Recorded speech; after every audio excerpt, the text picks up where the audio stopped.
Okay, let's talk about Delestrogen. Delestrogen is also called estradiol, which is an estrogen. This medication is injected intramuscularly. So when you go to inject it, notice that it's a little bit thicker of a substance, and when you inject it, it's gonna take an extra second or two to push that medication into the muscle. That's totally normal.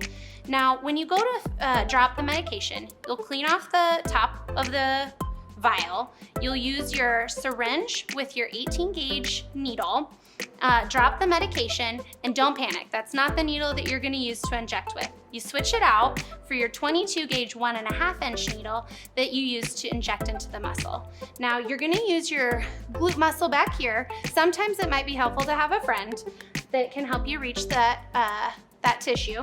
And you're going to notice after that you might have a knot or a bruise. That's totally normal too. You can always take a walk around the block to help that medication disperse in the tissue, or you can use an ice pack to help with the pain of the injection. Now, if you need a little bit more hands-on instruction for this medication, check out our progesterone and oil video on the Best Shot app for more visual instruction.